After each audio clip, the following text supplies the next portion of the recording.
1, 2, 3. Welcome to the Mental Reps Podcast, featuring your host, Brian Wright. You were always somebody that when I saw you, I'd never worry about like what kind of baggage you had brought to work that day or anything like that. You've always just been like an absolute pro and a really good hang too. I always enjoyed our talks, man. You're a good dude. Yeah, you've got some serious stories, man. Our guest this episode is stadium voice of the Miami Dolphins and morning show host on 102.7 The Beach, Kenny Walker. Well, you know what? That's just a function of the fact that I'm old. Oh, how dare you. I've been doing it so long, and in our business, there's a lot of crazy people in broadcasting, a lot of kooky, really cool though, interesting, crazy, wacky, zany people, and we all have a million stories. This week's episode is sponsored by the Field Irish Pub and Eatery, a little piece of island in South Florida, as well as Elite Sanitizing Services, keeping South Florida clean and in business. Now fade out that fresh as Pete, and let's get this show on the road. Welcome to Mental Reps Podcast. I'm Brian Wright. How we doing? Are we holding up during this damn pandy? This thing needs to end. I hope you're happy and healthy. Thank you so much for supporting the podcast. Really appreciate you guys. Honestly, all the likes, the comments, the shares. When you subscribe, get the notifications on YouTube, etc. It makes a huge difference. So good looking out. We're on all the social medias, the streaming platforms, at Mental Reps Pod on the gram, at Mental Reps Show on Twitter. Just search Mental Reps Podcast on Facebook, YouTube, everywhere you can listen to podcasts. We recently added to Spotify and radio.com and iHeartRadio to the list of the platforms that we're currently available on. So check us out. You can also email the show at mentalrepspodcast@gmail.com. This is a grassroots operation. So again, can't thank you guys enough for sharing and supporting the show. Really, it means a lot to me. My guest today is the longtime stadium voice of the Miami Dolphins, a South Florida radio legend and host of the morning show on 102.7 The Beach, Kenny Walker. When I started on the air at 102.7 The Beach, I want to say about 4 years ago, thanks to our friend, mutual friend, DJ Holiday, who recommended me to the then program director, John O'Connell.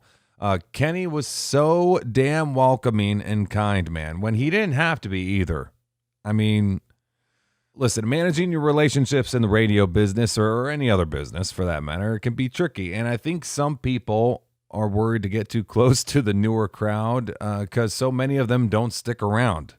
It's a tough business. So when someone who's made it through the gauntlet sees a young buck coming up, they can treat them one of many ways, regardless of your personality and work ethic. Some treat you like shit until you earn their respect, or some you'll never win over, which is a bummer and unnecessary, but fine. You make the mental notes. You remember those people. Some look at you like a threat.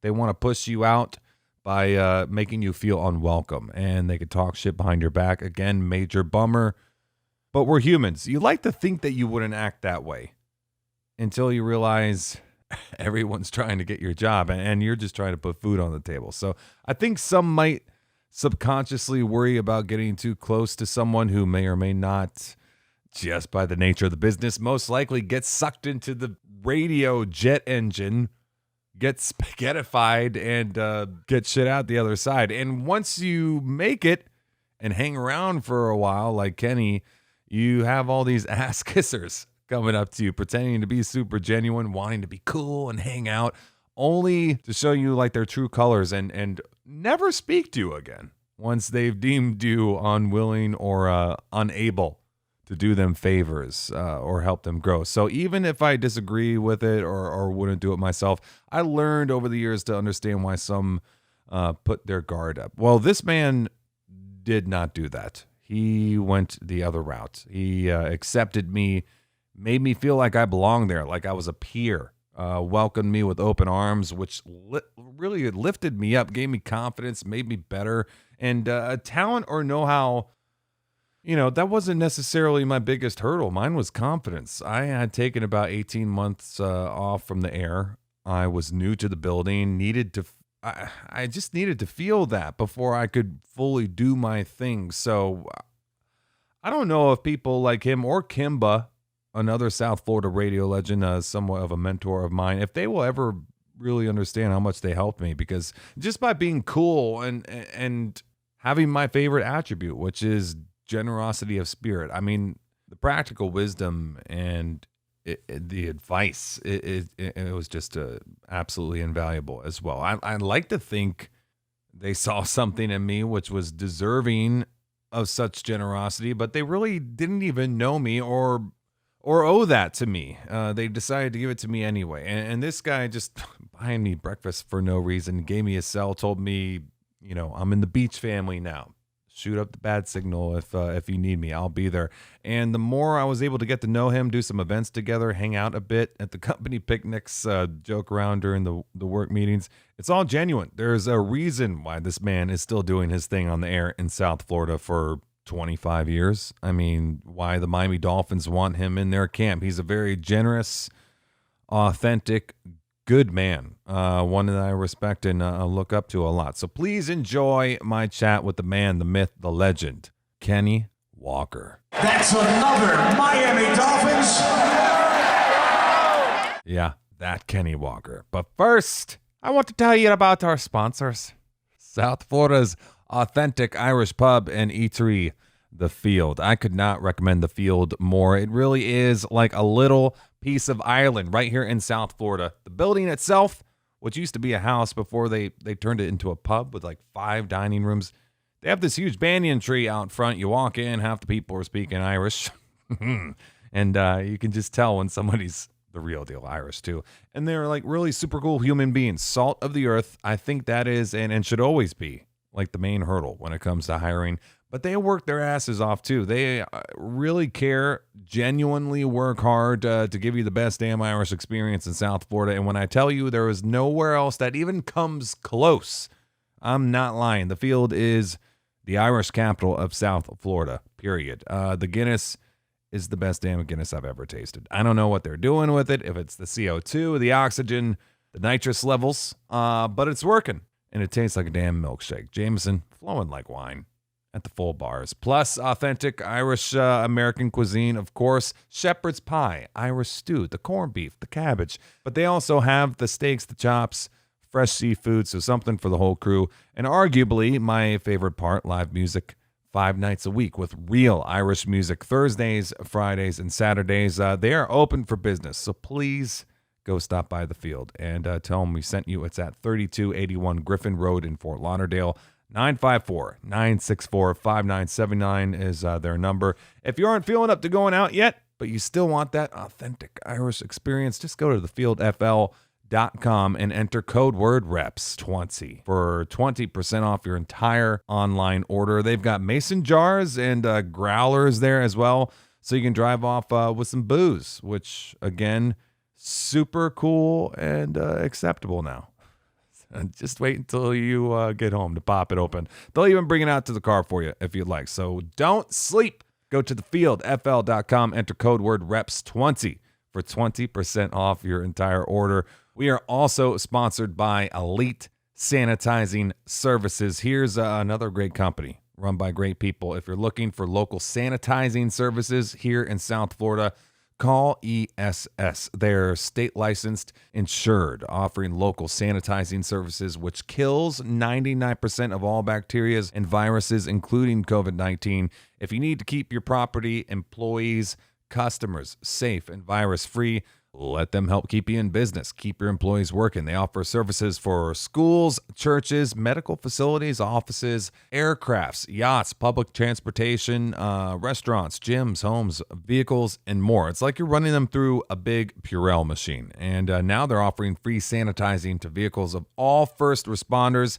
and medical professionals, which I think is really cool. So give them a call. 1-800-763-4299. Visit them at elite-sanitize.com or email them at info@elite-sanitize.com. Again, 1-800-763-4299. Elite Sanitizing Services, keeping South Florida safe and in business. All right, now it's time for the show. Please give a hearty mental reps welcome to Kenny Walker.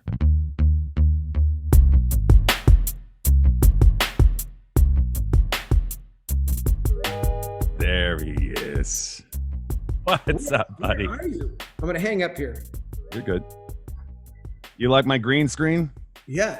I'm at, this is my new sponsor, The Field, Irish Pub and Eatery on Griffin. One of my favorite places. Aren't they great, man?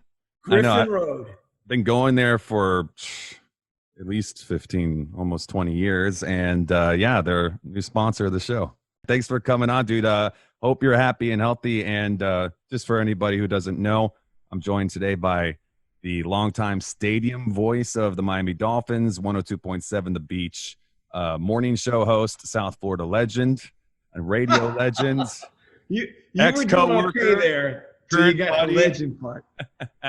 Kenny Walker, what's up, brother? How you doing, man? You know, I got to tell you, I miss seeing you around campus and catching up in the hallways and telling lies and all the stuff. We forget what social animals we are until now, right? I know, man. I miss seeing you too. You were always somebody that when I saw you, I'd never worry about like what kind of baggage you had brought to work that day or anything like that. You've always just been like an absolute pro and a really good hang too. I always enjoyed our talks, man. You're a good dude. Yeah, you've got some serious stories, man. Well, you know what? That's just a function of the fact that I'm old. Oh, how dare you? I've been doing it so long, and in our business, there's a lot of crazy people in broadcasting. A lot of kooky, really cool though, interesting, crazy, wacky, zany people, and we all have a million stories, and you've got yours and I've got mine. And a lot of times our paths have crossed with people we work with so we can share the stories, but it's always comedy, man. For sure. Absolutely. No, we absolutely work with some characters. And like you said, yeah, I miss seeing you around, dude. How's everything been? I mean, I know that's, we're working in and living in some crazy times right now. It's pretty strange. I just hear that we just became the epicenter of the world, South Florida, for COVID. And how have you been holding up? How's the fam? How's everything going? Well, for me, with 3 kids, Brian, it's oddly been.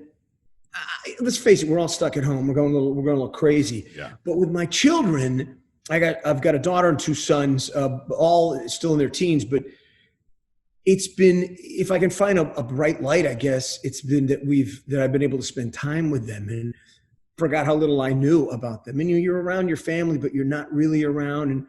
And so far, listen, sometimes we get on each other's nerves, but they're busy and we're in this world of social media and Netflix and Hulu. And so there's a million outlets for everybody, to stay occupied and busy and entertained. God knows what this would have been like 30 years ago when you had 3 TV channels. I know. People that killed each other, right?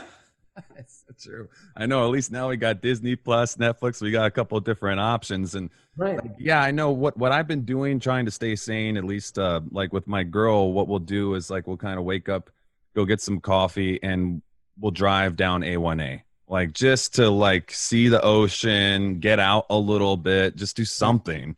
And then we end up going back home and watching Netflix or whatever it is and getting some hobbies. Have you started any hobbies since the pandemic started? I'm a dad. I got a little Hollywood. We're really lucky. And it sounds cool, Brian, but we're lucky to be in a business that we love doing.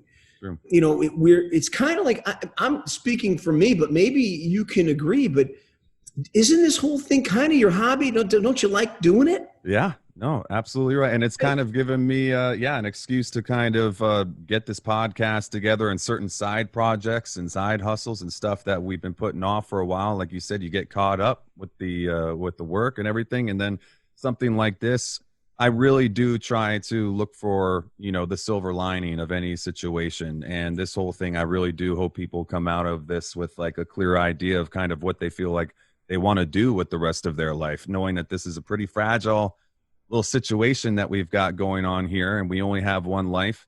So, why not try and spend it doing what you love? I think you and I have been lucky enough to have kind of been doing that already to at least to a certain degree. But I absolutely see this as hopefully a springboard for people to come out of this better versions of themselves. I don't know.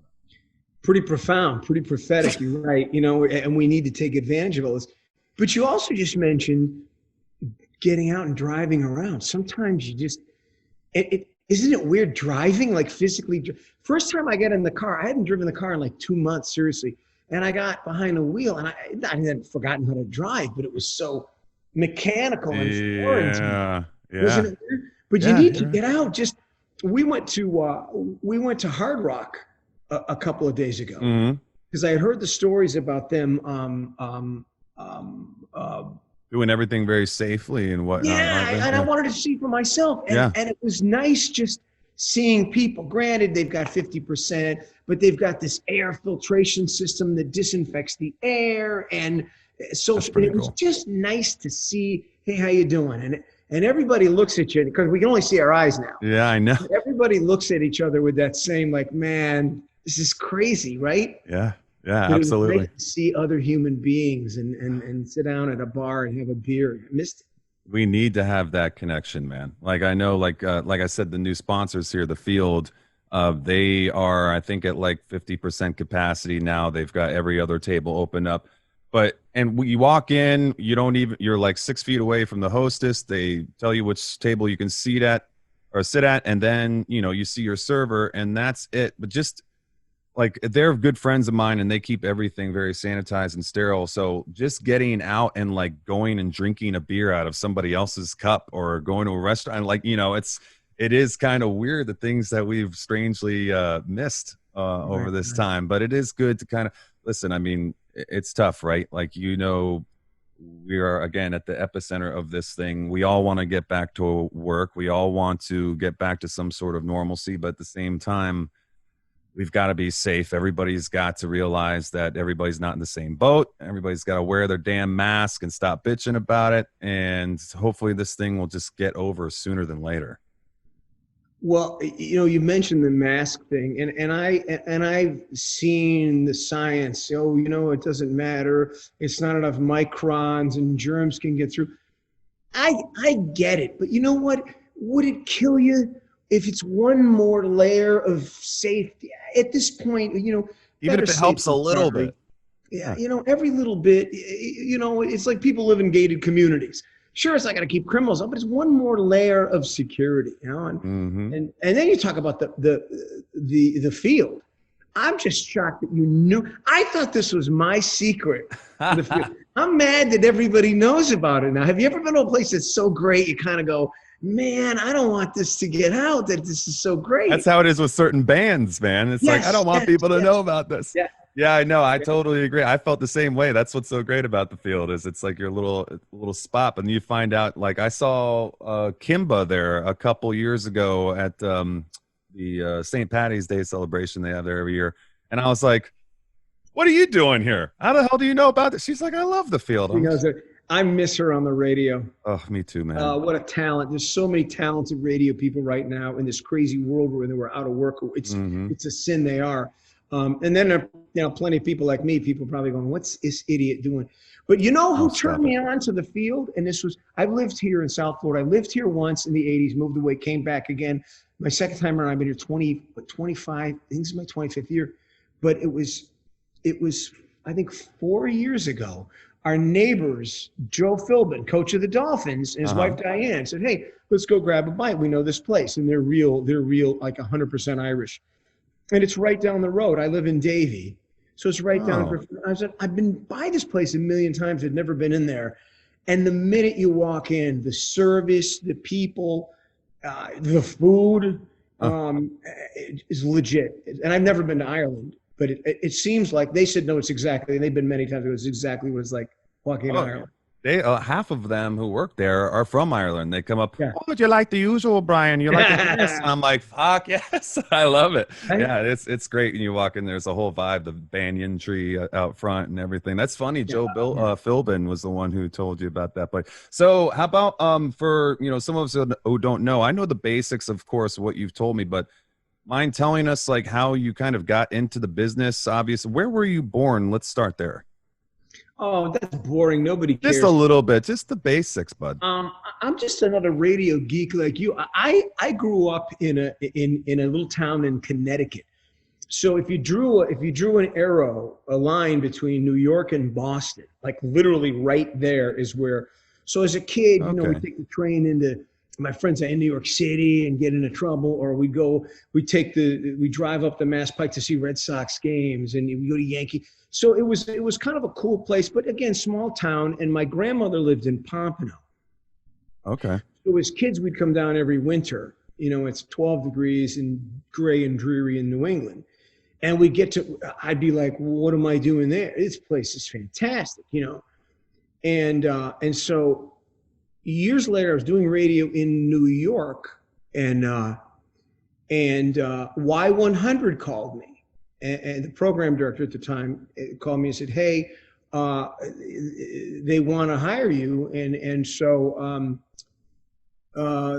I happened to be scuba diving in the Keys. True story. I was in Key Largo. And he said, they want to fly you for New York. They want to look at you for a week, put you up, and see if you're the guy. So I said, hey, I'm already down here. I'll just drive right up. And so after an hour, they said, you're hired. Can you start tomorrow? And I said, tomorrow? Dude, I'm on vacation. I got like a bathing suit with me. I still hadn't even sobered up at that point. I had been, whatever. Yeah. But so that got me here. And that was 95. I did that for how many years? 12, 13, I don't even remember. And then Clear Channel, now iHeart, did all the cuts, we were the first wave to go, all the morning shows. Mm-hmm. And then before that happened, my wife. And then, so now 3 kids later. I'm sorry, I have to throw it out there. You're smoking hot, wife.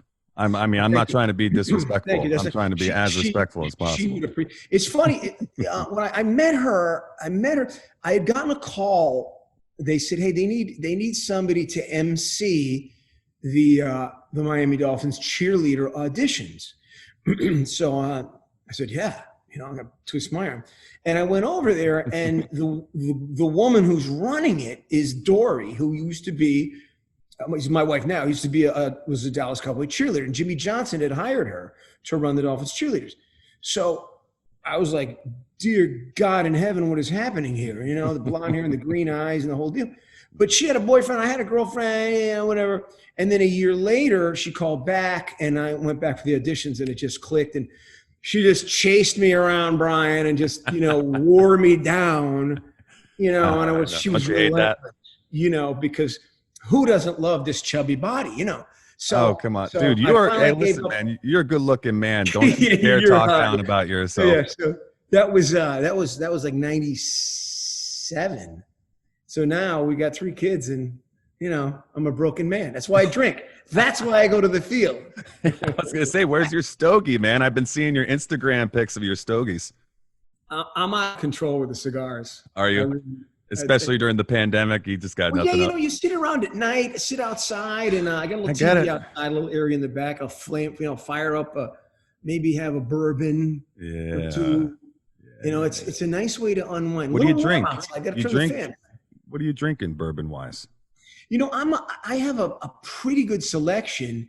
I'm a Maker's Mark kind of guy, but our producer Gabby, also one of the superstars at 104.3. Shout out to Gabby. Yeah.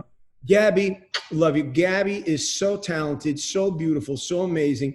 And she and I are kindred spirits with the bourbons and whiskey. So she's given me a couple from her dad's from Portland, Oregon. Mm-hmm.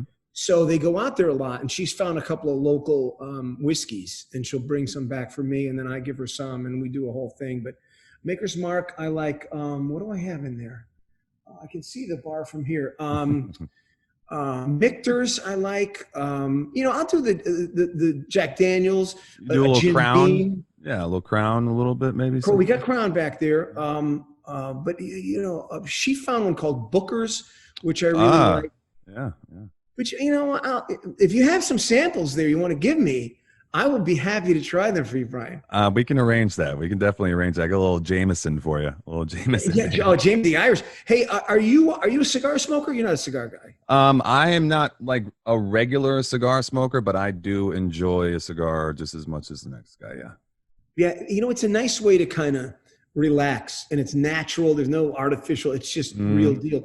And as a kid, again, in Connecticut, this little tiny dinky state, both my brothers had summer jobs picking the tobacco for the cigars.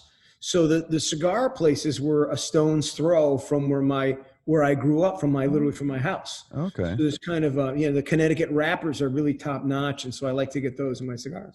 Very nice. Yeah, my mom's from Connecticut as well. That's pretty cool. So, I was actually going to ask you again, especially during this whole pandemic and how this is going, because I would talk to you. It would be like a Tuesday, and you'd be like, "I'm going to do a charity event tonight," and I'd see you on Thursday, and you're like, "I'm going to do a charity event tonight," and I'd see you on Friday, you're like, "Yeah, I got a charity event tomorrow night." You always are doing something with charity. I know you've raised like millions of dollars for Joe DiMaggio's Children's Hospital. How is that all going right now with this pandemic? Have they been able to continue fundraising causes, or have they had to put stuff on hold until this all passes over? Because I know you're very active in your charitable work. Yeah, thanks. But thanks for noticing that, man. I appreciate it. And it's fun. Listen, I don't have a lot of money. If I were a rich guy, I'd write a check. So the next best thing is to give my time. And they usually, they like when I MC these events, because I get to the point, I do my thing, and I let everybody else be the star of the show. Nobody wants to hear some boring DJ, because you want to get in, get out, and make some money for the charities. I'm also on the board of directors for the March of Dimes. I love the work they do for the babies, and that's through Joe DiMaggio Children's Hospital. But listen, man, I've been blessed. My kids are all healthy kids. They've had just a couple of issues when they were younger, but man, life's a crapshoot, man. It's just so I think it's important for those of us who've been lucky, blessed, to do the right thing and help out people who are going through some struggles right now. So yeah, I can't say no. I think I did in November and December. I emceed 13 charity events. Yeah. And there's so many great people who run these things, and so many people whose hearts are in them. And so, yeah, whatever. Man, listen, you and I both know South Florida's a small town, man. Right? Don't you always bump into people from here or there? It's very true. So Absolutely. Does it kill you to go out for a couple hours on a Saturday night and throw a suit on and help out some event? Nah, whatever. Yeah. Plus, most of the time they give me free drinks, which is really nice. Hey, listen, if that's what it takes, just a little something to help get you there, just a little bit. No, man, but it is for sure something that I've noticed since the entire time that I've known you, that you've always been more than anybody else that I knew in our business. Not trying to, say anything bad about anybody else, but you more than anybody I know has been extremely charitable. So I had to at least throw it out there and let you know that. Was nice of you. Thank you. No, it's true, man. Listen, you don't do that stuff because people go, "Well, what a great guy," I know, and you've never gone out and been like, "Hey, you see me doing this?" That's why I want to mention it, because you never asked for it. I tell you, who else is really good at that? And I'm going to throw Julie Guy from Light FM.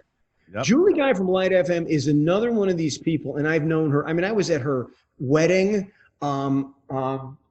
Anyway, I've known her for many, many years, and Julie and I are close. We talk a lot, but she's the same way, Brian. That woman does more, and you never hear about it. And there's certain people. You're right. I'm all about that. That don't just talk the talk, but walk the walk.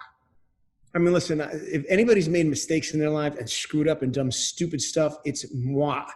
But you try to make up for that by trying to do the right thing when you can, and hopefully, But you're one of those guys, Brian. You're one of those dudes who, if you don't know Brian right, Brian's one of these dudes who, first of all, everybody. You're like the mayor, man.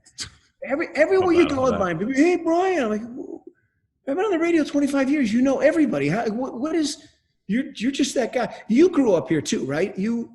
Where'd you go to high school? Yeah, I appreciate it. No, I grew up in South Florida. I did not go to high school down here because in the teenage years I moved up to North Carolina with That's the right. family. I remember you told me that. Yeah, so we moved back down like right after high school and whatnot. But yeah, man, I grew up in a very religious household, and I was going to, I had this entrepreneurial type spirit, and I wanted to start a business. I owned a pharmaceutical supply company. And I was 25 years old, engaged to get married, and realized, that wasn't going to work out. And I couldn't stand dealing with doctors and office managers, and I didn't really like my job. Nothing against doctors. But yeah, so I was like, I put myself through school, and when I was about 25, and I started Connecticut School of Broadcasting, and about 3 weeks in, my old director said, I think you get this job at WIOD. And I was still in school, only 3 weeks into school, and I got the on-air gig at WIOD. And then a month after that, I was covering Dolphins games, which how big of a Dolphins fan that I am, how huge that was for me. So it all happened very, very quick. But that was 2011. And since then, you have your ups and downs. You know how radio works. It's like sometimes you can lose your job for no fault of your own. Sometimes you lose your job and it is your fault, and you say, okay, better not do that again. And I mean, I've been fortunate enough to have some pretty good, I don't think I've ever been let go for any reason that I did, but it's kind of the nature of the beast. As you know, sometimes you can be doing a good job, and you usually get bounced. You usually bounce when you're number one. It's the weirdest business in the world, right? Dude, when you're on top and you're making millions for your company, it's a crazy, kooky world that it defies. Because then they have to pay you. Yeah. Yeah. Well, the highs are really high, but the lows. But there's nothing like it, right? It's the live thing. Like, TV isn't live. TV, nothing's live anymore. Even when they do a live report, hey, we're going live. The person talks for 5 seconds, the reporter, and then does a package that's produced. But how many businesses? And to me, that's kind of the thrill. And you and I have talked about this before. It's that when the light goes on and the song ends, you can't say, oh, I'm not ready. You just got to let it happen. And it is out there all the time. You say it and it's gone. There's so much that you can screw up. There's so much riding on it. The market's so big. There's so many millions of dollars that they're making that to me, that's the thrill. Like high stakes poker.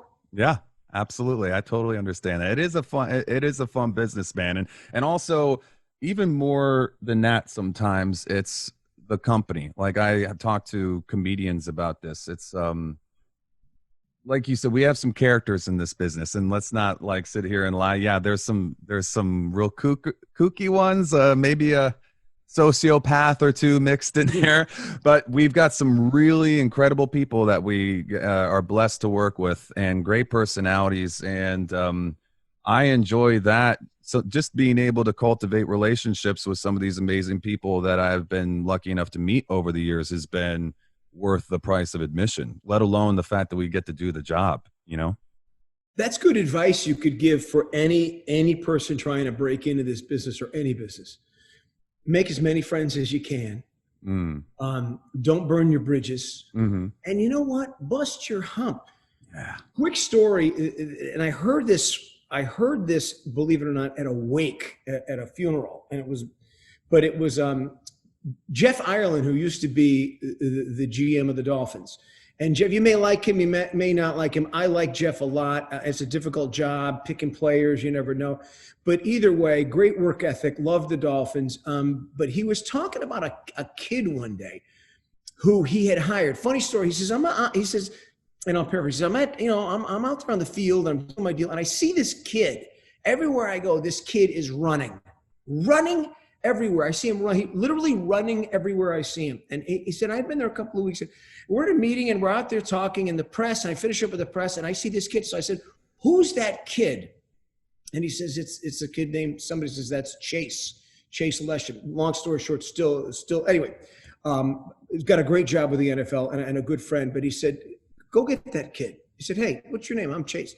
He said, well, who do you work for? I work for blah, blah. He says, no. Now you work for me. So that's a case of this kid was so amazing, worked so hard, first in, last to go. He ended up, now I think he's a scout or something, young guy with a great NFL job. Wow. So the point is, yeah, you can get here through sure will sometimes. It takes skill. Once you get there, you got to know what you're doing. But don't be afraid to work. Wouldn't you agree? Absolutely. I could not agree more, man. Yeah, that's the thing. I think, especially nowadays, the younger generation, we want everything now. We're not very patient at all. And we, there's that crazy stat that I think that children in the United States, one of the things that we tested high on globally, higher than anybody else, was being absolutely sure that the answer that we gave was correct. Confidence in the answers when they were giving the wrong answers. So regardless of the answer being correct or not, they're like, I'm right. So we got a lot of super confident people out there. And like you said, once you get there, you need to have the goods to be able to deliver, but nothing matches the work ethic, period. Like you said, if you're the hardest worker in the room, people will notice that. Other people who are the hardest workers in the room will notice that. If you're a hustler, if you're going out there. And also, I think, I don't know, especially when we're in communications, you pick up, people's vibes, and you pick up whether they're genuine or not, or authentic or not. And I think we're pretty good at sniffing out the people who are like, yeah, let's do this. And you're like, okay, like, all right. And then you don't see them follow through with that hard work aspect of it. So yeah, absolutely, man. Hard work you can't beat that at all. Talent trumps it all. Yeah. You gotta, what do they say? What's the old saying? You showing up is 90% of the job. Mm-hmm. You just got to do it. And you got to like it. You're right about the sincerity, right? The younger generation is hip in so many ways, not just technological. Everybody says, well, the kids are tech. I think this generation picks up on insincerity better than others. They can see through phonies. And that, like the radio thing, I'll talk to guys who are older and been in radio a long time, and some of them are out of work right now. And there's, that kind of guy who does this, like, bro, that it's not 1982 anymore, man. It's a different world, and you've got to be willing to change. A lot of people don't want to. No, this is what I do. You gotta figure it out as you go. It's tough. Technology from my generation. Thank God I have a 13-year-old daughter, Brian, because otherwise I'm a disaster. But even if you know it, you still have to continually upgrade because it's changing every day. It's true. Absolutely right. Absolutely right. So I know. What'd you say? Go ahead. I built this house 10 years ago, Brian. I mean, interrupt you. I'm sorry. Please go ahead. But we're painting some rooms lately, and I'm realizing that all these speakers around that I installed, and I had these guys come in. I thought it was cool. Now you don't need those. Everybody's got smart speakers. I got like 10 of them in the house. Alexa, Siri, Google, whatever. But again, you have to be flexible. Adapt. Yeah, absolutely. You're totally right. Yeah, you will have a dinosaur here and there, and sometime throughout no fault of their own, because what they offer can be a good product, but it's just not needed or desired by sponsors or whatever nowadays. So it's unfortunate, but yeah, like I think that you have to adapt, and also nowadays, especially people in our business, you work on your side hustles. You've got your voiceovers, you've got the podcast, you've got this, that, you've got a lot of different web announcing, emceeing, DJing. These are all things that we use to, try and help spin that web, that all these things kind of work for each other and make sense. So yeah, hard work is what it's all about. Speaking of hard work, I know you've been, like you said, you've been in South Florida for 25 years on the air, and you've made some incredible relationships yourself, because I have like a couple different little questions in the questionnaire that I want to get to before I let you out of here. I know you're a busy man as well, but tell us about what's the most surreal moments that you've been maybe at a dinner table, and you were looking around and you're at a dinner table with Dan Marino and Bob Greasy, or you're at Don Shula's house and you look over and you're sipping champagne with Larry Zonka. These are things that you've probably come accustomed to over the last 25 years, but people, fans, they could hear that and say, Jesus Christ, you had champagne with Larry Zonka and Mercury Morris? Or what's a moment where you looked around the room and you're like, Jesus Christ, I cannot believe that I'm here right now? Well, yeah, my whole ride has been, I'm not too smart. I'm not too talented. I'm just enough. I'm really lucky to even be in this business. But the Dolphins thing, calling the games is really, really cool for me, because and I'm nobody. I'm just a little tiny cog in this giant wheel. But to be there, I haven't missed a game. I've announced every Dolphin game for the last 20 years at the stadium, which is weird when you think about it. But respect. And I've been invited, Brian, to some really cool things. You're right about that. A couple of things that jump out at me. One is non-sports, and one is sports. Okay. It was the Detroit Super Bowl. Was that the Steelers? Gosh, I don't remember. I was in Detroit. My wife and I went to that Super Bowl, and we ended up. Brian Wiedmeyer was in the president of the Dolphins. Wayne Huizenga owned the team at the time, so we ran into them. And Wayne says, "Hey, come on, we're going to get a tour of Ford Field because I want to make some changes to, then it was a Dolphin Stadium or whatever, the iterations." Mm-hmm. So I said, Robbie, yeah. So, and then he said, "So we're back with Dave Dombrowski, GM we were at Ford Field, and then we saw where the Tigers play. It was this amazing trip." So then afterwards, we're hanging out with Wayne Huizenga, and he invites us to a party, at this NFL party. Then I'm at a table with Larry Zonka and Jim Kick, and over here is Mercury Morris, and over there, it was just this room full of just celebrities everywhere. You know what I mean? And you kind of, and I'm nudging my wife, and she's going, "Stop." I'm like, that's so... You know what I mean? There's Bob Costas right up. It's like, I know. It's like I can see him. He's 8 feet away. Because I'm like a geek, and I that was really cool. But then also, I was doing radio in New York one time. Steve Young, former Light FM DJ. Steve. Yes, I know Steve. Super great Lavender, man. Him and his lavender. He owns farms, gigantic farms all over the world. Yeah. So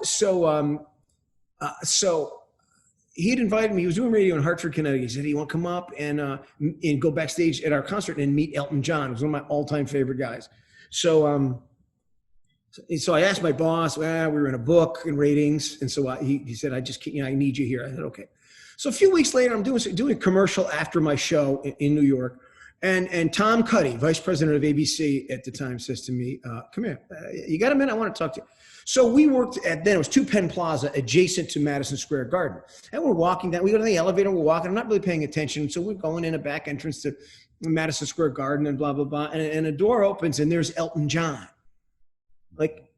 Elton John. And he says, here, I got some stuff. You guys go. And it's like just before he's going to go on stage at Madison Square Garden. It's like a Friday night or Thursday night or something. So Elton says, "Yeah, I heard you couldn't make it to the Hartford show. And, Tom called me and asked if we could spend some time So I'm sitting there on a couch, like in the green room at Madison Square Garden with Elton freaking John. Holy shit. You know what I mean? It's funny little weird things that happen. Yeah. Through the good nature, my boss felt bad for me that I couldn't make the concert and arranged this for me, And it's people like that who do special things for you in this business. Yep. That's that kind of pay it forward thing that you can hope. So thanks to my boss being generous. Afterward, I got to hang out with Elton John. So because of those moments, you remember those special moments that little old me is with this amazing star, and then as years go by, you think of ways to help other people, and maybe they'll continue that. And that's I love that story. That's cool. And it's so right about, having people who do amazing things for you. And I've had some similar experiences, and, I have my personal preferences as far as who I, was more excited about meeting. Who all the people you've interviewed or met, what was the one moment where you geeked out the most? I've got some Dan Marino stories. First time you met Dan Marino, what was that like? And how old were you? I was I think 12 years old at the Dan Marino golf tournament, man. Yeah, I went to those every year. My grandmother would take me. That was Weston Hills Country Club. Yes. Right? And my grandmother would take us, and so I met him. I remember geeking out again, getting older. Man, it's so weird. You know how it is. Like you start to forget all the people that you met. But I will say, the one that kind of stood out to me, which I'm not really the biggest, I think that she's extremely talented. Miley Cyrus, when she sing, have you ever heard her sing Jolene by Dolly Parton? Yes. Incredible. Incredible. I think she's that's the type of stuff that I like that she does, but you know, she does her little swinging from the ball and chain or whatever. So it was at an old job that I had down here. It was the Jingle Bell Rock or whatever, the Jingle Bell fucking whatever it was, concert.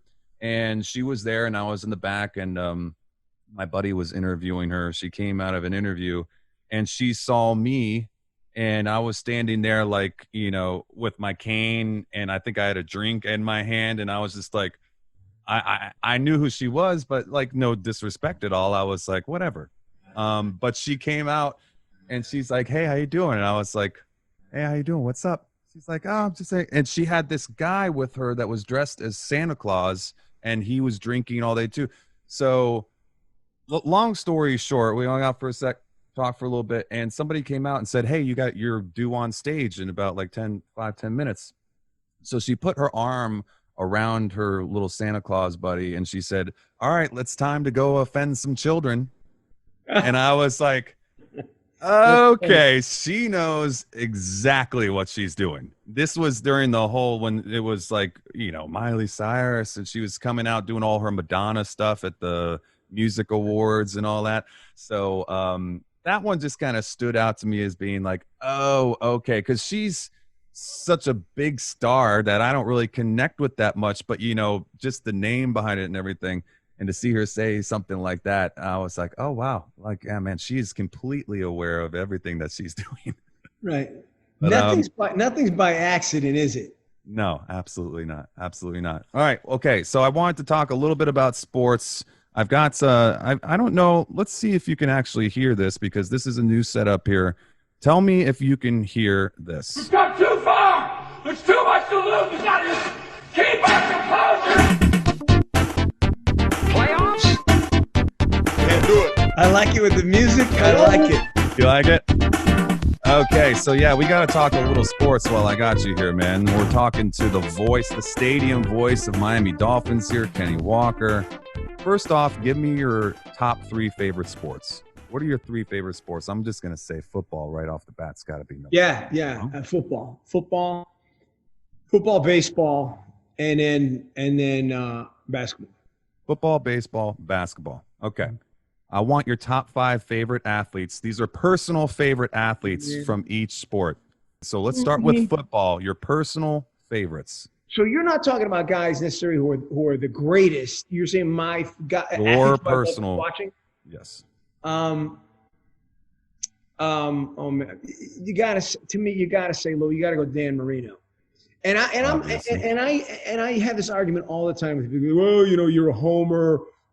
You're bought and paid for your employee. Listen, I remember going to practice when the Dolphins were practicing. Back then, 2-a-days, can't do that anymore. And when Dan Marino would walk out on the practice field, you talk about star power. This weird thing happened where you knew something was going on. If you had never met him, you would go, that guy's something. And you look at the way the NFL is now, where they protect these. I mean, and not to be rude, if you fart in the direction of a quarterback, it's 15 yards. This guy, they were headhunters when he played. And this guy, you watch him, the films now, you watch him moving in the pocket like a matador in the pocket. That is a skill to look at receivers downfield and still peripherally unbelievable. And the arm, I think the strongest snap throw that ever lived, and never had great teams around. And the rub, well, Dan Marino never won. Please. That guy carried the Dolphins on his shoulder for how many seasons? You know what I mean? And I just think natural God-given. I think he's one of the great ones. I'm going to say Lawrence Taylor. Nice. Lawrence Taylor changed the game defensively. His wife, believe it or not, ex-wife, had interned for me some years ago for me and footy back at Y100. Okay. And Maritza was her name, a lovely, lovely woman. And he had come around a couple of times. And that's a guy who changed the game. Absolutely. That's a guy who changed the game of football. I mean, you talk about not just game planning, but changing the rules completely. I don't think everybody, the windmill, just everything. The guy was the guy, and I think the best defensive player who's ever lived. Mm-hmm. I would say, I would say Larry Zonka.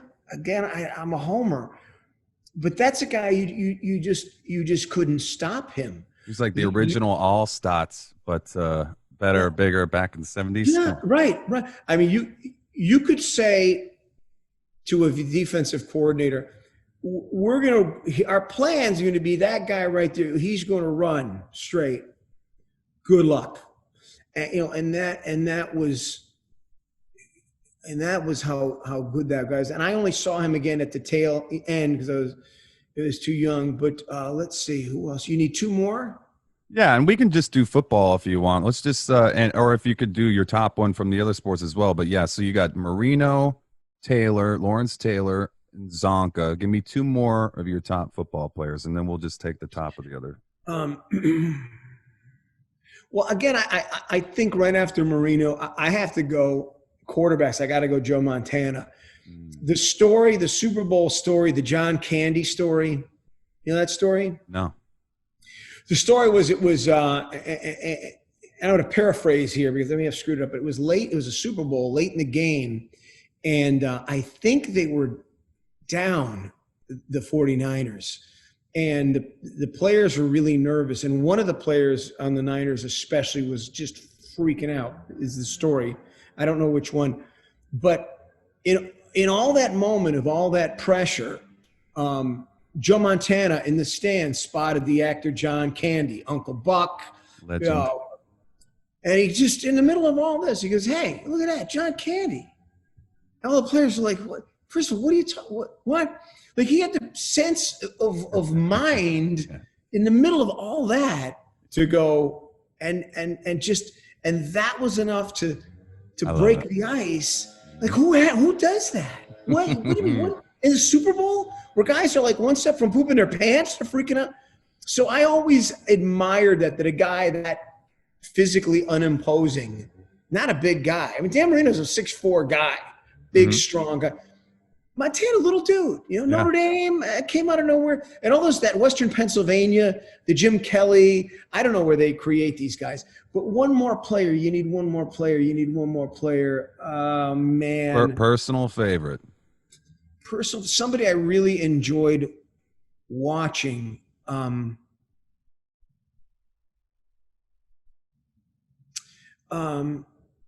God, you put me in a spot here. I know. Going to say, in your mind, let me ask you this. This is really a dumb question. Everyone's going to. Who do you think was the greatest kicker of all time? Ooh. Personal favorite, Pete Stoyanovich, but I would say Vinatieri. That's where I was going to go on this. Adam married a girl named Valerie who was a Miami Dolphins cheerleader. Okay. Drop dead beautiful, the nicest young woman ever. Her family's wonderful. And they had been at the house a few times and they ended up getting married. But I watched this guy. And to come into games that late after sitting on the bench and walk out on a football field and kick a ball 30, 40, 50, you're talking 150 feet in the air through the uprights. Keep in mind that the bar is 10 feet up in the air. So you're not kicking it.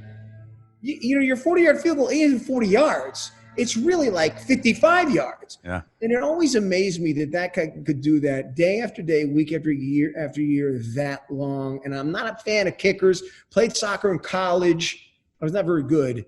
But Vinatieri always amazed me that you could have the ice in your veins. You're not even really a football player. To stroll out on the field, turf, wind, snow, rain, knock it through. See you later. I'm going to go home to my cheerleader wife. Wow, man. I agree. That's a good call, man. I like that. I didn't know that he married a Dolphins cheerleader. Yeah, Google that. Yeah, it's just, and I mean, one of these young ladies who is as wonderful and smart as she is beautiful. And my wife doesn't do that anymore now. She does the events and entertainment for the Dolphins. There's the whole umbrella of I saw what she's doing with the drive-throughs, by the way, not to interrupt you. That's pretty cool. They're doing the drive-through or the pull-up movies at Hard Rock. You get to watch the movies. That's pretty cool. Have you been there? Have you seen it? Have you gone in yet? I haven't gone in during the pandy, but I have seen it. I've driven by. It's pretty cool. I see the setup outside. Are they doing it inside the stadium as well? They do it both. Okay. You can drive in. It's really cool to drive in. They made an entrance where you drive into so your car, and you're sitting there, in your car. You're like on the 40-yard line. Yeah. It's cool as crap. Yeah. So the giant screens are up there, and then they have apps because they're all about the social distancing. So you punch in the food that you want, it's delivered to you. Awesome. You don't touch anybody, you don't see anybody, you're separate. The screens are spectacular, and because they're lighted, they just make every movie look better. I tried to get tickets to Back to the Future. Sorry, go ahead. When is that? Is that Saturday? No, I think they were playing Back to the Future. I went on there. I was like, to go see Back to the Future or Joe Robbie. Sorry, I still call it Joe Robbie sometimes. No. Hard Rock. And what else did they got playing there? Anyway, yeah, so they got a pretty cool setup. And then outside, they have Friday night Back to the Future, Saturday Black Panther, and Sunday Jerry Maguire. So they have, but outside, they built the Miami Open tennis village. Yes. Got a 5,000 seat stadium. They've got 32 courts. It's spectacular. Fountains and what all, and then they have a giant screen up there facing all that on the side of the stadium. So they've taken that plaza area, and they have little pods set up. So you get your own little private pod with little plants around you, so nobody can be in your area. It's yours. It's covered. And again, you pull out your phone. You say, "I'd like a vodka cranberry and a burger and roast beef." It's really, really cool. So you're social distanced, but you get out of the house and see a movie, cool. and you wear your mask. It's really, really well done. Again, I like that. Nice job. Yeah, and they're utilizing the technology, to say, hey, if we got this technology at our finger, let's use it in really cool ways, make it to where people don't have to feel unsafe, make them feel safe, make them feel nice and clean, all that good stuff. So, no, that's cool, man. And I know you've mentioned your wife quite a few times when we're talking over the years, and I always joke around with you. I'm like, yeah, you're smoking hot wife, and because she is absolutely beautiful, but she does an incredible job at what she does in organizing all those events at the Hard Rock, and I think that's it's pretty cool. You hear people who find their way together, and it seems like, I don't know. I think I've only met her twice. But you guys just seem really like you worked it well together. I just, and you don't always see that even in married couples. It's like, that's interesting. That's a strange couple. You guys seem like you really work well, for what it's worth. It makes sense. You guys are a great couple. Lucky for me, she has really crappy eyesight, Brian. So that helps. You know what though? You got to be friends. You got to be. You got to be able to. If I always said this to people, a friend of mine was going through some problems with this girl he was with. He's like, "Wow, I just took her to California vacation. We got along great." Well, I'm like, "Well, you're on vacation. If you can go to Winn-Dixie and have a good time and laugh, yes, that's the trick. You want somebody to hang out with and go through all the crap in your life who appreciates all that stuff. And it's a crazy ride, man. But thank you for saying the nice things about her. She has this great team of people at the Dolphins. They do amazing things. They've got now. Have you seen the gondola? Have you seen the gondola? No. They have a giant, like a ski gondola. Oh yeah. Goes over the whole. I saw them building it. I haven't seen the finished product. So they got it done now. Yeah, it's unbelievable. And then I guess they're waiting on approval to do this F1 racing thing. That's cool. That's the Cadillac of racing. That's Mercedes and Ferrari and the best in the world. That's Monaco and Dubai and they want to do it here. So I guess they're close to that. That's cool. I don't know how that's going, but imagine if we had F1 racing in Miami and sweet. You know, Stephen Ross is the man. By the way, if you don't know the story on, you know about the project that he just put together in New York? I don't think so. Tell me about it. The Hudson Yards. He took the land over the train tracks on the west side of Manhattan, and finagled the air rights and talked to people and built the biggest real estate private real estate project America has ever seen in New York. So the guy he is a nice man, a loyal man, and he wants the Dolphins, when he finally passes it on to someone else because he's getting older, he wants this all to be his legacy. He wants Miami Open to stay in Miami. That's why he built all this stuff. They were about to lose it with all the aggravation and the problems at Crandon Park. So he said, hey, let's keep it in Miami. He built this whole thing out of his own pocket, millions. He's done all this stuff to the stadium with the roof and all that. So I dig that he wants to keep all this here, keep the Dolphins here. We've been lucky. Yeah, I agree. You look at San Diego, and you look at Cleveland, all these towns that have lost their teams. You know, we're really lucky to have the Dolphins here. As a fan, I know when he first started, you know how it goes. We gotta warm up to him a little bit. At first, I was like, I don't know. I'm not. There was some orange carpets, and I was like, what are the Kardashians here for? What's going on? But I will say that I really have seen over the years, he does want to win. He does care about this team and organization, not just going through, you know, the same kind of 500 season. You know, he wants to build this thing up from the jump. And I think that he has learned a lot, you know, going through a lot of different, attempts at trying to put a squad together. I really like Brian Flores. I really like his whole deal. I think that he's a great coach. So I like the direction that we're heading in. All right. We talked enough sports, and we talked about how much you love your wife and all the wonderful things that are going on in life. But we got to talk about something else too. We got something that I call Hater Hall of Fame, because obviously I like to keep it positive, especially during the pandemic with all the shit going on. You got to stay positive. But at the same time, you don't want to pretend like everything's okay, only to explode at some inopportune moments on the wrong person. So I think it's good and healthy to take a time and place and give myself and my guests a platform to express their distaste or what's pissing you off today. So this is a little something we call Hater Hall of Fame. I hate you guys. I hate you. I don't even know you. I hate you. You're tacky and I hate you. What's pissing you off today? I like that. You're doing the little harmonica. Well, harmonica. I always wanted to play the harmonica. You know what? I'm just tired of me. Well, what about me? What about my feelings? You know, my daughter. Okay, my daughter. I've taken her dance class. She's 13. This is 5 years ago. And you pull in, you park the car, I got to drag her all over town. So, and my son, it was football. You know, your parent, you used to driving them all. And you got the woman who pulls into the handicap space because her little darling is more important than everybody else. Because she's more important.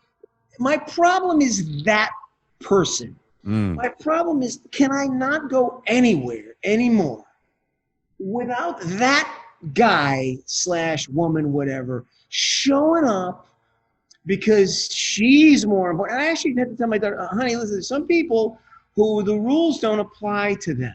You know, whether it's driving, whether it's, you know, in a restaurant, there's a million. I'm just like, if you could weed out that guy, if you could just take a cattle prod and not hurt anybody. I don't ever condone violence. I'm a non-violent guy. I'm a pacifist. I'm a lover, not a fighter, Brian. I but if you could take that guy and just give him a little zap, just to knock him out and make him understand what he did. And maybe that's my pet peeve. Maybe it's South Florida. Is it us? We go to Orlando to a trip. My parents live in St. Augustine. We used to have a house on the West Coast on Fort Myers Beach on Estero Island. I go over there and people are like, no, you go. Hi, how are you? Here, let me get that for you. Hold the door. and respectful. And I'm not a cornball guy, you know. I'm still young enough where I get the drill, you know. Mm-hmm.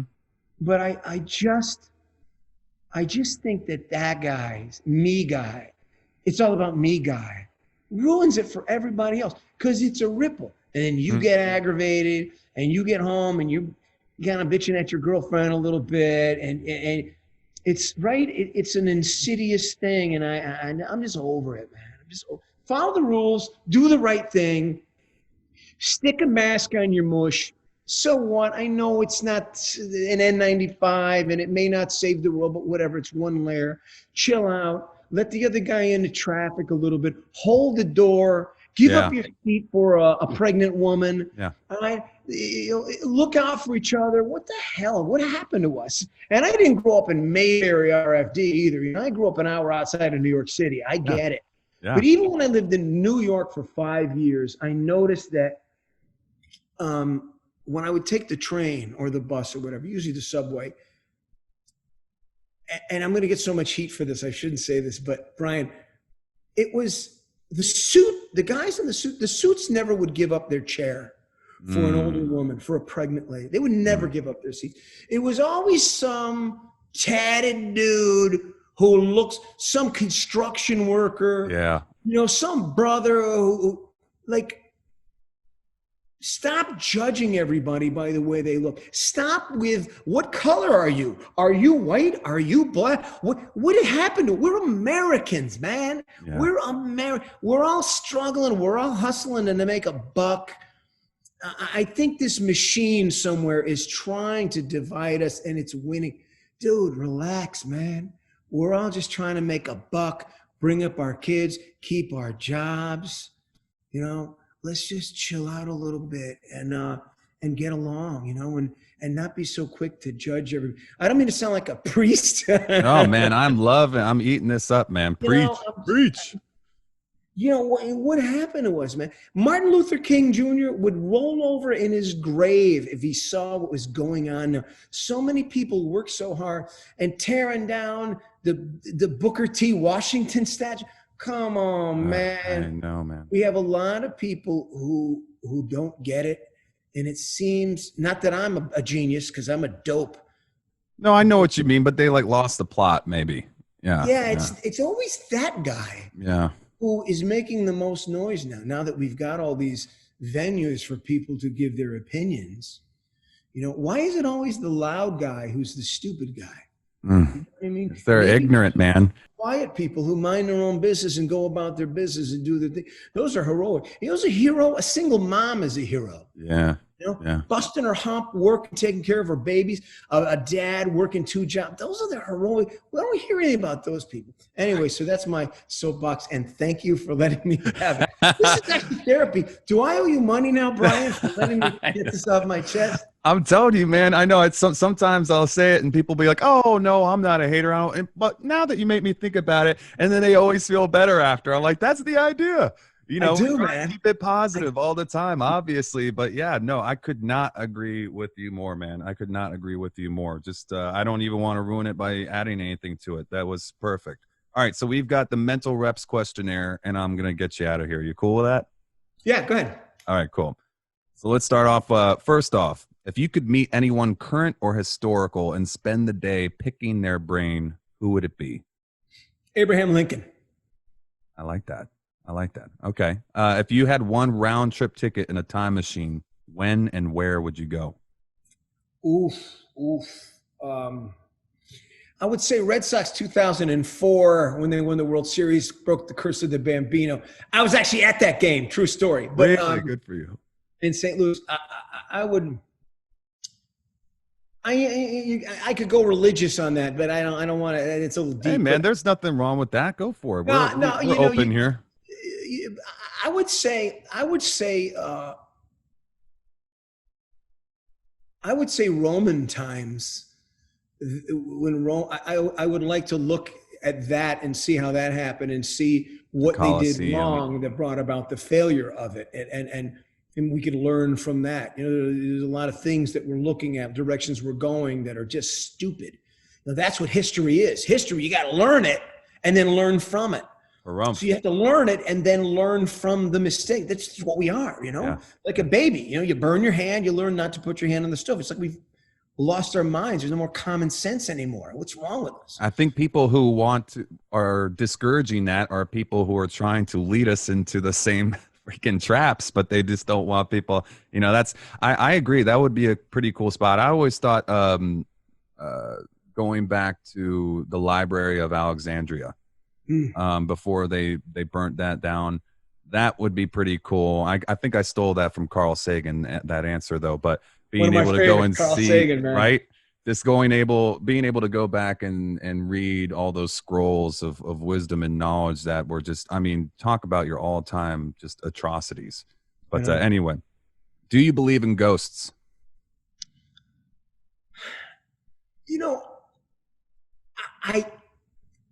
I don't, but I've been around people, friends of mine, who have stories that they've told me that made the hair on my arms and neck stand up. I worked in a restaurant with people when I was in college who had worked in this other restaurant that was built in the 1700s, an old building, an old home, in New England. And they swore the place was haunted. And I heard a dozen different stories that these people would tell me the story and they were freaked out just telling me the story. So I think there are connections. I just don't have any. I've never experienced any. Ghosts just don't like me. Ghosts just avoid me. I would like to meet a ghost that would give me like the lottery numbers. That is my goal. That's what I hope for. I would like to meet that ghost. What's your spirit animal? Oh man, what is that even? What is all that? People either love or hate this question, but I still keep asking it. Look at me. I smoke cigars. I drink too much bourbon. I'm a disaster. You know that. I am such a hypocrite. Stop it. A spirit animal would probably be a sloth, a three-toed sloth. Ron McGill had one of those on the other day for us on one of those Zoom meetings. And I think the thing still is on its way to the bathroom. And that's how I move. I am just slow motion. I love it. Tell me about somebody who changed your life for the better. Changed my life. My father. I was at a point in my there was a point in my life I was in a little bit of trouble here and there, but he had grabbed me and sat me down and said, "Where you going with your life? What are you doing? What do you want to do?" And I never had a goal at that point. I was just kind of in and out of, not real. I never did jail. I was never arrested, but I was really close to that. And he recognized that. And my father had come back from the Marines, got his education, 2 tours of Korea, played for the Marine Corps baseball team, had been drafted by the Dodgers. He's a pitcher, a real cool guy, and coached Little League and won the championship. He's a really cool guy. Both my parents, amazing. The most selfless people I've ever met in my life were them and that generation. They say the greatest generation. But redirected me and to do something in this radio thing that I thought as a kid was the coolest thing ever. I was like, wait a minute. I was at some Italian festival in New York or something, and this radio station was live, and I'm watching this guy, and I'm going, that's the coolest. This guy's talking to 1 million people right there, and it's like he's talking to me. How do you get to do that? I mean, how do you? And I didn't have any confidence. I was a geeky kid, and I just kind of got into it and started doing play-by-play basketball in college, and I sucked in it, but it just caught on, and I stuck with it. And then, so that him redirecting me was the single biggest changing factor in my life. And through that, met my wife, 3 kids, great house, so many great people I've met like you. I've been really lucky. Through that little one moment, that sit down there at the kitchen table changed my life. I love it. Yeah, my father gave me some similar advice once. He'd say, "You're at a fork in the road. You've got some options here. You can go one route, and you can see what you can get from that. You can go this route, see what you get from that." But yeah, I like that. I like that a lot. Why don't we listen to our parents more? I know. Like, why do we fight them? Like, how stupid. You know, it's a combination. I guess it depends on the parents. Most of the time, you're right. They're right. And then I hear some stories of friends who are like, man, my parents didn't give me half a damn good advice in my whole life. And it sucks. But, you know, I agree with you. No, you got good parents. You should listen to them. In a world without radio or announcing, emceeing, DJ or anything like that, what's your dream job? I was an art major. I was an illustrator for magazines and a painter. So I think, and I did it before I didn't make any money, but I wanted to be an architect. I wanted to design, you know, buildings and my guidance counselor in high school said, no, you don't like math, so you can't do it. And I said, well, stupid. But I think now, this is going to sound funny, but I have an acre. I have an acre here at the house, and I have 35 palm trees, and I really, I really think it would be cool to be a landscape architect. Like when I go to, I know, isn't that strange? I know it's so stupid. And you're gonna, I know everybody's going, what a loser. Hey, I had a guardian landscape maintenance when I was 18 years old. I did it. Really? yeah, I did it. Yeah, I get Seriously, even as a kid, like, I liked mowing the lawn. I used to have a girlfriend who her family had a horse farm in Ocala. And I used to like jumping on the tractor and mowing, going out in the oddly satisfying, isn't it? You know what? Like if I go to Hard Rock in Hollywood, I'm fascinated with the landscaping. I just think the job they've done, it's like, and it isn't much space they have left now. But if you go to the pool in the back, the new area, like the way they've arranged that, where you don't even know you're in the middle of Hollywood with 441 8 feet away from you. Yeah, I'm like, that's how they've built this world of, like, Disney, the same thing. And I don't know, I think when I get out of this radio business, I'm going to get into that world. So if you're in that business, landscape architecture, and you need somebody seriously to help you and hump some trees around, please reach out to me. I would love to, as a side hustle, get involved. And I'm dead serious, Brian. Hey, I love it. Get out there with the stump grinder, plant some plants, you know, figure it out. I love it. All right, what's the stump grinder? Okay, pal. Hey, that's part of the game. That's all part of it, brother. You gotta have. You can't have one without the other. They're creative, and then they make this world of, you know, tropical. We're here in paradise, man. And I know it's a little hot outside, but I dig it. I dig it. I love it. All right, what's some wisdom you can share with anyone who's trying to pursue their dreams, working in radio or announcing? I would say, shut up. I would just say, just close your yap unless you're asking questions, and just learn everything you can. Suck it up, watch, listen, you know, observe, and then find the people who are the most successful and imitate them. Maybe ask them what got them there, ask them the tricks. And because you don't know anything yet. You think you do. Who said the 10,000 hours thing? Who do you attribute that quote to? That's a good question. Malcolm Gladwell? Is it Malcolm Gladwell? I think that was the quote. He had said, before you can talk intelligently about any subject, you have to work at it for 10,000 hours. Before you know anything about anything, 10,000 hours. That's the point at which you get the job, whether you're a house painter, whether you're a plumber, whether you mow lawns. It's at that point after 10,000 hours that you know what you're talking about. So for those of us who are you starting out, you don't know squat, so shut up. Amen. I love it. I mean that with love. Absolutely. No, yeah, because people need to hear that, you know, and sometimes every once in a while you got to get humbled for your own good. And, you know, for your own, because you think about, oh man, if I got started, I would think about, oh man, I wish I got started in this business earlier and figure it out in my late teens and went into school then. But I might not have been ready when I did. It might not have been the right time. And the fact is that it worked out the way it did. You put the work in, you grind, and, you know, you let the chips fall where they may. But I really like that. Okay, last parts. So you said, also listening and paying attention to what other people are doing that you admire. I think that's very, very wise. So when you finally hang it up, hopefully 50 plus years from now, you will be recommending me as your replacement as the Dolphins stadium announcer, correct? Oh my God, Brian, would you want to? That's really a fun gig. Of course, I want that. I've told you. Yeah. I hope it's 50 plus years from now. I don't want you, because I've been going and listening to, without even knowing it, I was going and listening to you, at games before I even knew you personally. But and I know you say, oh yeah, it's a cool gig, blah blah. But man, that's the dream gig right there. I mean, at least that's one of them.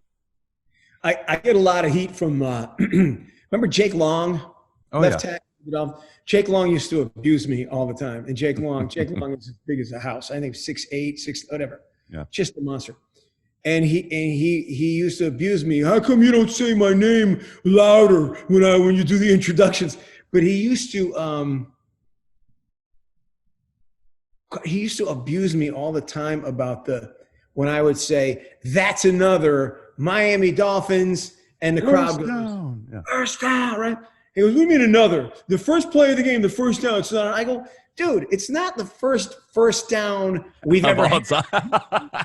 We didn't start playing last Thursday. We're the first Miami Dolphins. It's another, because we do it all the time. He's like, okay. It's still stupid. He hated it. But you also do it to get the cadence going, so people hear it and go, because all our fans are, everybody's doing this. Yeah, you're getting a beer. So we have to work harder than everybody. We have a lot of things going against us. Half the population is from another city, so their allegiance is with the Giants or the Eagles or the Patriots. Yep. Truth. B, we got a million things going on because the experience itself of the stadium is great. And C, when every other team in the league, when the fans pick that one away game a year to go see their team, they're not going to go to Cleveland. Yeah. They're going to go to Charlotte. They're going to go to Tampa, or they're going to go to Miami, or if they're West Coasters, they're going to go to San Diego. That's so funny. I don't know. I've never thought of it that way. Of course, that, but like Miami would be the destination for all the away games. Of course, it makes so much sense. We have two strikes against us and I'm not saying this because I'm an employee. I mean, this is just common sense. So you have everybody's from somewhere else, so they root for those teams. Look at us. So you're a Giants fan, you're a Patriots fan, you're a Jets fan. So now they're going to root for that team. And then when the away team books their flight, they're obviously going to come here. So now you have the Jets fans, you have the Patriots fans, you have the Eagles fans, you have the, if we play the Giants, they all flock here for those games because it's the place to be. And now we have to fight against that. It's not fair. So true, man. That's so I think true. Now with the roof, I found that it holds the sound in a little better. Yeah, good call. Here, but our fans are not proactive fans. Like a big third down's coming up, we're not in there going, hey, if we make some noise, we can upset their offense. We're not wired. We're kind of reactive. Oh, we scored, yay. You go to Seattle and Philadelphia and New York, and you watch those fans. Kansas City. Doing everything they can to help their team. Yeah.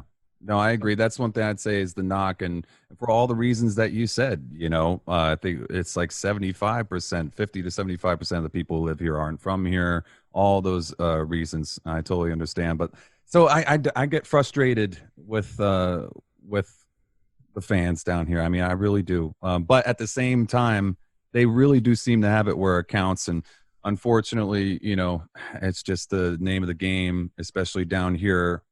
They want to win. And we've been playing in the division with Tom Brady and the AFC East, Bill Belichick for a long time. And the fair weather fans aren't going to show up the same way. We always are going to have the hardcore fans, the season ticket holders. They're always going to be there. Like you said, there's just so many other people from New York, Philadelphia, Boston. You make a good point, Brian. And that's that we haven't been winning. I mean, how long can you take a fan and beat up on the fan year after year, season after season, and eventually go, geez, guys, this is rough. And who do you blame? it's easy to blame everybody. You want to blame a coach and everybody, the quarterback. Look, it's a complicated thing. I think, and you mentioned this earlier when you talked about Brian Flores, I believe, and I'm around a lot of the employees. I don't want to single anybody out, but a key employee at the Dolphins, with whom all coaches would see daily, told me, and I don't know, in 20 years that this person's been there, maybe longer, this is the first coach who ever daily greets every employee by name. Hey, Brian, I like that. Like knows your girlfriend. That's telling to me. That Brian Flores is Brian. And again, it's easy. Oh yeah, Kenny, what do you know? And I was a Philbin fan. Philbin was not given what he did in Green Bay. When allowed to do what he wanted as an offensive coordinator, it was spectacular. Granted, he had Aaron Rodgers, but still, you've always had a lot of different agendas. Everybody's trying to get the attention of the king, at every organization. But this is the first time, and I've been doing this for 21 years. This is the first time that everybody in the organization is lined up with the head coach's philosophies. Think about it. You don't have a GM going one way. He zigs, you sag. You've got the president. You got the CEO, Tom Garfinkel, who's an amazing man.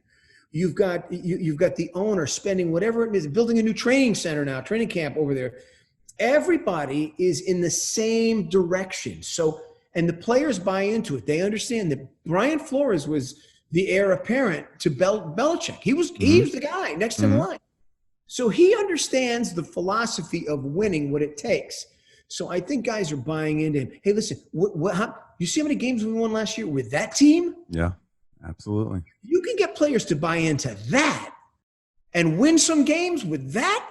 You tell me. This guy, I think, and his team, it's all about your assistants and your coaches and your O-line guys, your quarterbacks. I think for the first time in as long as I can remember, Brian, I think we're in the right direction. I think that's critical. I love it. I will say that you didn't answer my question, though, that you will be recommending me as your replacement when you do finally hang it up. Oh, yeah. How much money you got in your checking account right now? Listen, I'll give every penny. Penny.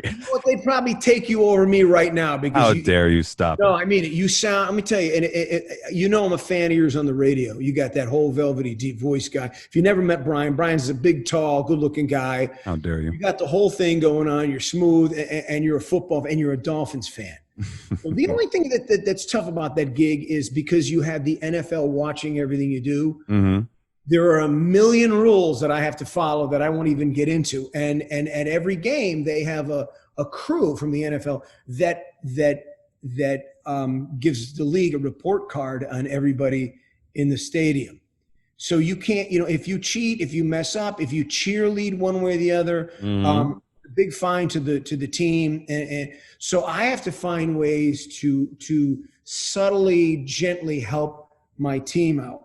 And I would never, ever think about breaking any rules. I would never do that because I'm all about following the NFL rules. I do. I understand that. So you would never recommend doing I get it. I smell what you're stepping in, but obviously you are agreeing to me being your replacement. Anyway, make sure that you'd be great at it. You'd be great. And it's only 10 games, but it's fun. Yeah. It's an early, you get in there early. You got to meet with the TV people for all the shots and the commercials. And the script is like 60 pages now.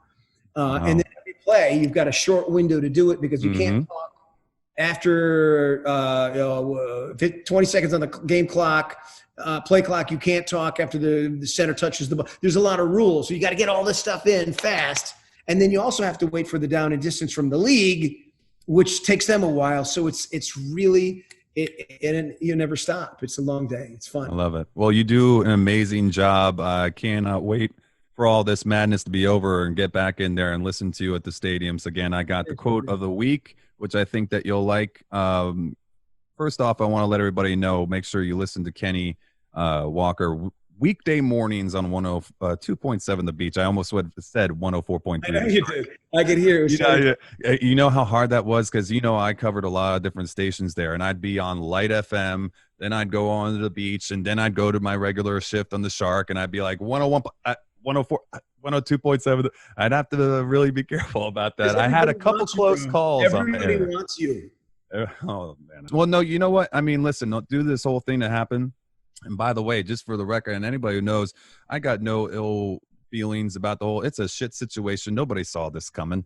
And I know that wasn't my fault, but it came down from up top. And who knows what the future will hold. In the meantime, I'm going to keep on chugging along and doing my thing. And you know that. And I'm sure, I hope that we get to work together again in the future, because I really, really enjoyed seeing you in those halls and at the station. And you're a good man, Kenny Walker. I appreciate you. Back at you, Brian. Thank you. We're at a time right now where, financially, we're nervous. We're nervous, and companies, it's not a function of, who's not good. It's they're hanging by a thread. I mean, tomorrow, who knows? They may say, Kenny, you're out. We just don't have the cash. Mm-hmm. Things are tough. Luckily, Entercom just had another great month, and radio listening is at 95% of what it was before, which is weird. And I think ultimately you still want to know what's going on locally. Mm-hmm. You're always going to have, absolutely. Radio's not sexy, but it's radio's radio. Everybody has one. Everybody listens. You want to know what's going on in your city, and you can't get that with satellite and that, the same. So it's they make a ton of money. It's never enough for them, though, is it? They make a ton of money.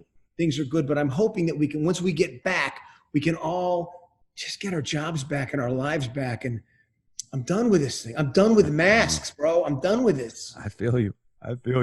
Find him at Kenny. It's at Kenny Walker on the social medias, right? On all your social medias? I don't know. Kenny Walker on air on Twitter. I just had to change it because I got hacked. And then whatever. Just, if you'll find search Kenny Walker. Thank you.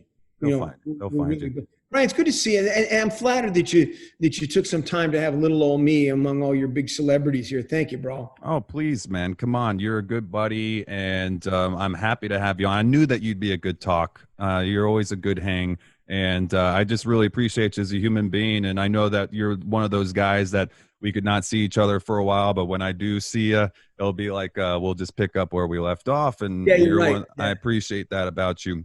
So I'll give you the quote of the week. I'm going to let you go. Here it is. It's it is more important to know where you're going than to get there quickly. Do not mistake activity for achievement. Remember that there is nothing stable in human affairs. Therefore, avoid undue elation in prosperity or undue depression in adversity. I figured that you would appreciate that. That's due to the ups and downs of our industry in particular.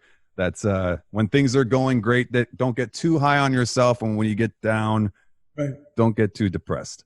I like the activity part. We're in a world where we want to appear busy, and they're running around and they're going to meetings, and look at me. I got my coffee. I'm at my meeting, and but they're not doing anything. Everybody's talking. Nobody's doing. You know what I mean? You are a doer. There are people who just do it, and again, advice to kids, don't listen to the big mouths. They're doing nothing. They're just noise. Look at the people who are working and successful and succeeding in their businesses and are good at it. Follow that guy. My advice. Great job. Thank you again for having me, Brian. Great job, man. Thank you so much, man. I can't thank you enough for coming on. Give my best to the literal fam, the work fam. Wishing you nothing but the best, and I'll see you soon. Keep in touch, all right, bud? Thanks again. Take care, brother.